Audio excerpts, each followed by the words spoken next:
దూత media power of news. నమస్తే, welcome to దూత మీడియా. నేను పవన్. ఆంధ్రప్రదేశ్ విద్యారంగంలో ఒక కొత్త అధ్యాయం మొదలవబోతుంది.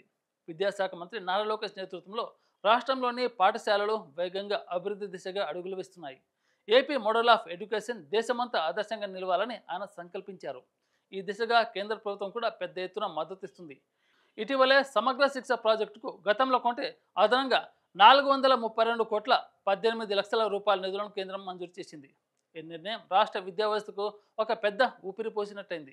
కేంద్రం ఒక సెకండరీ, సీనియర్ సెకండరీ స్థాయిలో చదువుతున్న విద్యార్థుల కోసం ఐసీటీ ల్యాబ్లు, ఆధునిక స్మార్ట్ క్లాసులు, సైన్స్ ల్యాబ్లు ఏర్పాటు చేసేందుకు కేంద్రం 167 కోట్ల 46 లక్షల రూపాయలు అదనంగా నిధులు కేటాయించింది. ఇకపై పిల్లలకు పుస్తకాలు మాత్రమే కాదు, ప్రాక్టికల్గా టెక్నాలజీ ఆధారంగా నేర్చుకునే అవకాశాలు పెరుగుతున్నాయి. డైట్ కళాశాలను సెంటర్ ఆఫ్ ఎక్సలెన్స్గా తీర్చిదిద్దేందుకు గతంలో 50% నిధులు మాత్రమే వస్తుండగా ఈసారి 96% వరకు మంజూరయ్యాయి.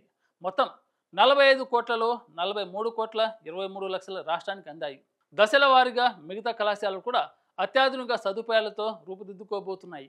గిరిజన విద్యార్థుల కోసం కూడా ప్రత్యేక చర్చలు చేపడుతున్నారు. ధర్తీ యాబా జనజాతీయ గ్రామ ఉత్కర్ష అభియాన్ పథకం కింద రాష్ట్రంలోని గిరిజన పిల్లల కోసం 4 వసతి గృహాలు నిర్మించేందుకు 11 కోట్లు కేటాయించింది కేంద్రం. ఇది గిరిజన పిల్లల చదువు, ఆరోగ్యం, జీవన ప్రమాణాలను మెరుగుపరచడంలో ఒక కీలక అడుగు అవుతుంది. 79 కొత్త హాస్టల్ నిర్మించేందుకు 210 కోట్ల 5 లక్షలు కేటాయించారు. గతేడాది కేవలం 4 హాస్టళ్లు మాత్రమే మంజూరయ్యాయి. ఈసారి మాత్రం 79 హాస్టళ్లు ఆమోదం పొందడం గిరిజన విద్యార్థులకు ఒక పెద్ద వరంగా భావించవచ్చు. అంతేకాదు, ప్రధానమంత్రి స్కూల్ ఫర్ రైజింగ్ ఇండియా పథకం కింద రాష్ట్రానికి ప్రత్యేక ప్రాధాన్యం లభించింది. ఇప్పటి వరకు 855 పాఠశాలలు ఈ పథకంలో ఎంపిక కాగా ఈ ఏడాది అదనంగా మరో 80 పాఠశాలలు చేరాయి. దేశవ్యాప్తంగా 14,500 పాఠశాలలు ఉండగా అందులో ఏకంగా 935 పాఠశాలలు ఆంధ్రప్రదేశ్కి రావడం విశేషం. ఈ సమగ్ర ప్రణాళికలన్నీ కలిపి చూసుకుంటే ఆంధ్రప్రదేశ్ విద్యారంగం వేగంగా మార్పు చెందుతుంది.